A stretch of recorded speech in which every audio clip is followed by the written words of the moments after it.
अभी हमने crypto cell कर दी है, बस कैश इन हैंड लेने जा रहे हैं। आपको मैं वहाँ पे पहुँच के भी दिखाता हूँ, ठीक है। फाइनली इंडियन बाईजान से हमने क्रिप्टो बाई कर ली है और यहाँ का आप सिस्टम चेक करें कि कितना इजी हो गया सारी चीज़ें। बाकी चीज़ें मैं आपको आगे चल के बताता हूँ। लास्ट 2 डेज से हम अजमान में थे और अजमान को हमने सारा एक्सप्लोर कर लिया। अभी थोड़ी देर पहले ही हम डेरा पहुंचे हैं। डेरा पहुंचने के साथ हमने होटल रूम लिया। हमने कहा अपना सामान वगैरह रखें, थोड़ा फ्रेश हो, फिर उसके बाद डेरा को एक्सप्लोर करते हैं। मीनवाइल एक दोस्त के पैसे खत्म हो गए थे और यहाँ पे ज़ाहिर में कैश इन हैंड होना चाहिए ताकि हम लोकली उसको यूज़ कर सके। तो अब जो हम अपना कैश विड्रॉ करेंगे वो वाया क्रिप्टो करेंसी करेंगे, यानी बाइनांस के थ्रू। और इवन कि हमने बाइनांस पे ऑलरेडी ऑर्डर भी प्लेस कर दिया हुआ है और जो हमारा सेलर है उसने अपनी लोकेशन भी शेयर कर दी और अपने ऑफिस का एड्रेस भी हमें शेयर कर दिया है। और उसमें ये कि वो इंडियन भाई है एक हमारा, उसके पास हम उसके ऑफिस में जाएंगे और ऑन द स्पॉट ही वो हमें कैश देगा जितना हमें रिक्वायर है और हम उसको बाइनांस पे उसके जो यूएसडीटी हैं यानी जो उसके यूएस डॉलर्स हैं हम उसको बाइनांस पे रिलीज कर देंगे, ठीक है। जो क्रिप्टो करेंसी का काम जानते हैं उनको पता है कि बाइनांस पे एक टाइम फ्रेम होता है, उस टाइम फ्रेम के अंदर आपने जितनी भी सेलिंग परचेजिंग करनी है उसी के अंदर करनी होती है। तो हमारे पास टाइम शॉर्ट है और जो उसकी ऑफिस की लोकेशन है वो हमसे 300 मीटर्स के फासले पे है, यानी हार्डली 2 to 3 मिनट्स की वॉक पे।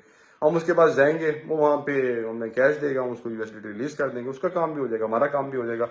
और मेरे लिए हैरान कुन है ये बात कि लीगली तौर पे ये चीज़ आप यहाँ पे कर सकते हैं, क्योंकि जिस जगह से मैं हूँ वहां पे अगर आप क्रिप्टो की सेलिंग और परचेजिंग करें तो आपको बैंक्स भी नोटिस भेज देते हैं और आपको तंग करते हैं, यानी जो हमारी लॉ एजेंसी है।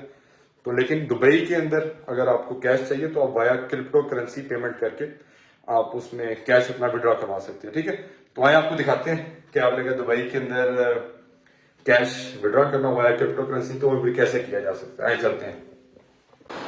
अभी हमने क्रिप्टो सेल कर दी है, बस कैश इन हैंड लेने जा रहे हैं। आपको मैं वहां पे पहुंच के भी दिखाता हूँ, ठीक है।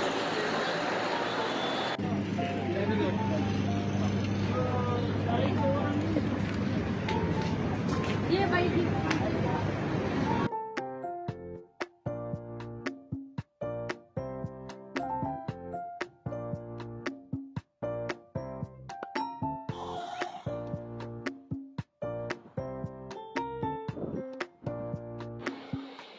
फाइनली हम उस जगह पहुंच गए हैं जहां से हमने क्रिप्टो बाई की है।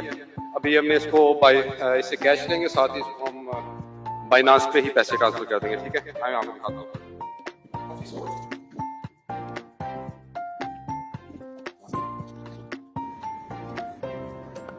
फाइनली पहुंच गए। अभी हमने जिससे क्रिप्टो बाई की है वो एक इंडियन भाईजान थे और ये उनका ऑफिस। फाइनली इंडियन भाईजान से हमने क्रिप्टो बाई कर ली और यहाँ का आप सिस्टम चेक करें कि कितना इजी हो गया सारी चीज़ें।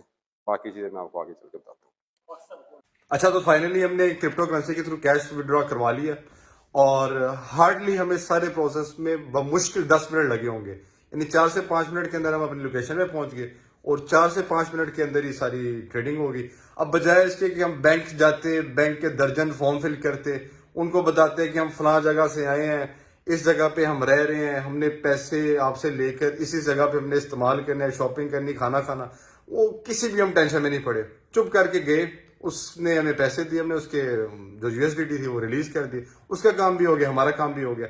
अब हमारा मसला यही है कि जो टेक्नोलॉजी या जो तरीकाकार पूरी दुनिया में इस्तेमाल हो रहा होता है हम उसको अपने मुल्क में 5 साल बाद 10 साल बाद लेकर आते हैं, यानी पूरी दुनिया उस चीज से फायदा उठा रही होती है और हम लोग उसमें डिले डाल के, वक्फा डाल के कि आज नहीं, कल नहीं, 2 साल बाद, 3 साल बाद हम लेकर आएंगे और फिर हम उससे फायदा उठाएंगे। तो हमें चाहिए कि जैसे ही पूरी दुनिया में कोई टेक्नोलॉजी आए, कोई डेवलपमेंट हो, तो एज सुन एज पॉसिबल उसकी इंप्लीमेंटेशन अपने मुल्क में भी करें ताकि उससे जो आम आदमी है उसका उससे फायदा हो सके, ठीक है। Thank you very much. Allah Hafiz.